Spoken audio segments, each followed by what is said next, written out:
Siz hazır жаңылышып қалсаңыз, сіз ішіп олатанан. Бұл 62 миң батир.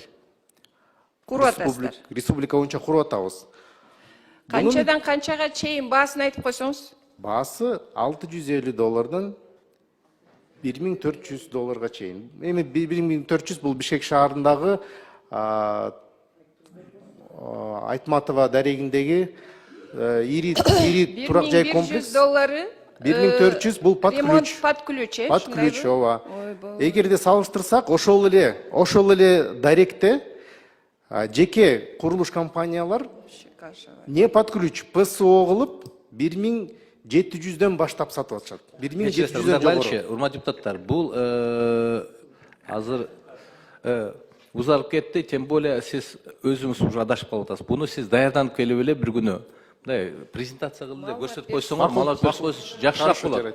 Ооба. Ошол маалыматты так даярданып келип бериңиздер анда, Так, макул. Жашаса да. Берем. Суроо аябай көп экен, токтото албай атабыз депутаттардычы. Биз токтой эле турабыз. Рахмат. Кийинки сөз депутат Сурабалдиева Эльвира Жигалбековна. Тилек Жанышевич, $650дөн $1400 деп точно айттыңыз ба азыр?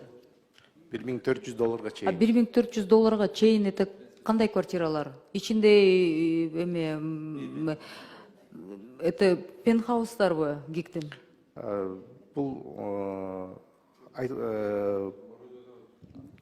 Сиз азыр жаңылышып калсаңыз, сиз ичип олатанан. Бул парламенттен авайлап сүйлөдүңүздөр. 1400 бул Бишкек шаарындагы Кайсы дарегинде? Байтик Батырия дарегиндеги ынтымак конушунда. Байтик Батыр эмне менен кесилишинде? Байтик Батыр ЮБЧК менен кесилишинде.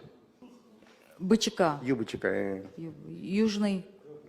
Үстү жактабы? Ооба, жогору жакта. Масалиеваны айтып атасызбы? Масалиевадан жогору. Выше строящейся мечети. Мен таң калып атам да азыр сиздин айткан сөзүңүздөн уламчы. Биз өзүбүз комитетте атайын выездный заседание кылып өткөндө бизге толук маалымат алганбыз бүт бардыгы боюнчачы. Анан кийин 650дөн 750ге чейин өсүшү мүмкүн деген жооп алганбыз да. Азыр мен таң калып атам да, 2 барабар бааны айттыңыз да, ошондо адамдардын дагы сортко бөлүп койдуңар банда очередь боюнча.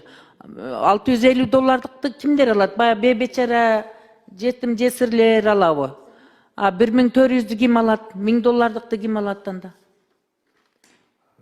Вот Надира Азимовна, мисалы үчүн ошол эле ынтымак дарегиндеги ынтымак турак жай комплексинде Байтик Батыр дарегинде ушу 2 баа менен мисалы үчүн $650 менен кезекте турган жарандарды салат.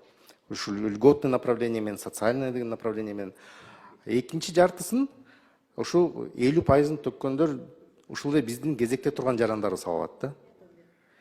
Ушу бүт категорияга биз жарандарга биз ушундай мүмкүнчүлүк түзүп атабыз. 50%-ын төлөгөндөр 1400дөн алышат. 1400дөн туура. Ошол эле бир эле домдон. Ооба.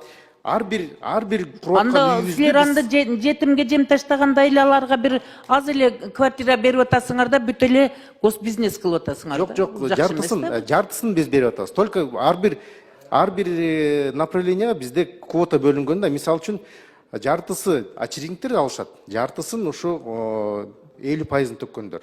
Ар бир кайсы даректе биз кандай үй курбасак, бүт жерде ушундай формула менен кетип атабыз. Анда бюджеттен акча албай эле ошолордон алган акча менен улап кете бергиле да. Бюджетти биз мына лабораторияларга берейлик.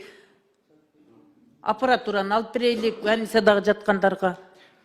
Силер ошондой кылып бизнес жасап берген акча менен улап кете бергиле анда. Без очередь алса алар. Мындай логически деле ойлоп көргүлө да. Эми биздин Ал бечара очередка турган дагы 10 жыл турат очередка. Анда монтип кызыгып кете берсиңер, 50% төлөдү деп ошолорго биринчи очередте берсең. Рахмат. Сиз өзүңүз анда эмесе мындай маалыматты айтпаш керек жетекчи. Келип отуруп алып туруп айтып атасыз. Айткандан кийин жооп бериң. Болбосо айтпагыла. Өзүрө ичиңерди кармагыла. Сей ошон үчүн туура эмес пикирлер жаралып атат да, бардыгы наразы болуп атат. Бизге бербей атат деп. Очередте тургандар албай эле ортодон киргендер алып атат да, ошо 50% төлөдүм кылып туруп. Анда жеңилдик каякта кылат.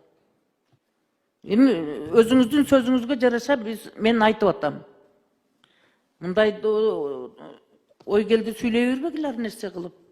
Коомчулукта туура эмес пикир жаралат, анан bir күн анан өзүңөрдүн башыңарга муш болот ушунун баардыгы.